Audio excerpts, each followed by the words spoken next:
எல்லாருக்கும் வணக்கம். Cheese kitchen click பண்ணதுக்கு ரொம்ப நன்றி. சீஸ் கிச்சன் சேனலில் இன்றைக்கி மஷ்ரூம் சில்லி ரெசிபி எப்படி பண்ணுறது அப்படின்னு தான் பார்க்க போகிறோம். மஷ்ரூம் சில்லி இது வந்து ஒரு சைட் டிஷ்ஷாகவும் நல்லாயிருக்கும்.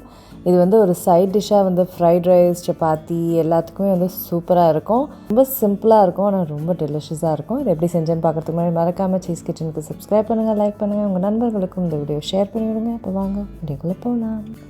முதல்ல பேனில் நான் வந்து எண்ணெய் சேர்த்துக்கிறேன். எண்ணெயில் குட்டி குட்டியாக நறுக்கிய பூண்டு சேர்த்துக்கிறேன். பச்சை மிளகாய் சேர்த்துக்கிறேன். இது ரெண்டையும் ஒரு ஃபியூ செகண்ட்ஸ்க்கு சாட்டே பண்ணிக்கிறேன். அதுக்கப்புறம் பெருசாக நறுக்கிய வெங்காயம் சேர்த்துக்கிறேன்.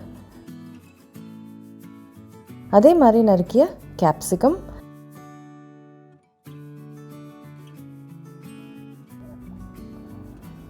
ஸோ ரெட் கேப்சிகமும் க்ரீன் கேப்சிகமும் சேர்க்குறேன். இது வந்து ஒரு பார்க்குறதுக்கு அட்ராக்டிவாக இருக்குதான். நீங்கள் வந்து ஒரே கேப்சிகம் கூட சேர்த்துக்கலாம். இப்போ இதை வந்து ஹை ஹீட்டில் ஃபியூ செகண்ட்ஸ்க்கு நல்லா குக்கார வரைக்கும் சாட்டே பண்ண போகிறேன்.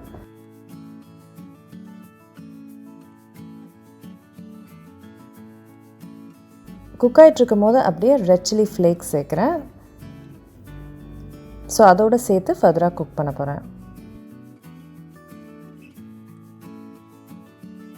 இப்போ ஒரு 5 மினிட்ஸ் குக் பண்ணிட்டேன். இதில் வந்து நான் மஷ்ரூம் சேர்க்குறேன். மஷ்ரூமோட உப்பு சேர்த்து இது ஒரு 5-10 மினிட்ஸ்க்கு குக் பண்ண போகிறேன்.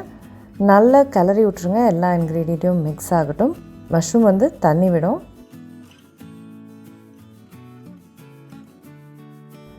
ஸோ தண்ணிலாம் விட்டு சூப்பராக குக் ஆகிடுச்சு. 10 மினிட்ஸ் ஆகிடுச்சு. இப்போ வந்து நான் சோயா சாஸ் சேர்க்குறேன். செஷ்வான் பேஸ்ட் சேர்க்குறேன். டொமேட்டோ சாஸ் சேர்க்குறேன். க்ரீன் சில்லி சாஸ் சேர்க்குறேன். இப்போ இது எல்லாத்தையும் மிக்ஸ் பண்ணிவிட்டு கொஞ்சோண்டு தண்ணி சேர்த்து இதை வந்து இன்னும் ஒரு ஃபர்தராக 10 மினிட்ஸ்க்கு நான் குக் பண்ண போகிறேன். இந்த ஜூஸஸ்லேயே வந்து இந்த கேப்சிகமோ மஷ்ரூமோ குக் ஆகும் போது நல்லா இறங்கும். ஸோ 10 மினிட்ஸ் ஆகிடுச்சு. பாருங்கள், நல்ல ஜூஸியாக ஆகிடுச்சு. இந்த ரெசிபி செம்ம டெலிஷியஸாக இருக்கும். அதுக்கப்புறம் ஸ்ப்ரிங் ஆனியன்ஸ் சேர்க்குறேன். ஃபைனலாக இதை கலரிட்ட அப்புறம் மஷ்ரூம் சில்லி ரெடி ஆகிடுச்சு. நல்லா ஸ்பைஸியாக சூப்பராக இருக்கும். நல்லா ஸ்பைசி ஸ்வீட்டாக சூப்பராக இருக்கும். கண்டிப்பாக ட்ரை பண்ணி பாருங்கள். நான் உங்களை சீக்கிரமாக இடத்துல சந்திக்கிறேன். வணக்கம். இருங்க எங்கே போகிறீங்க? இந்த 2 வீடியோஸும் கண்டிப்பாக உங்களுக்கு பிடிக்கும். கிளிக் பண்ணி பாருங்கள்.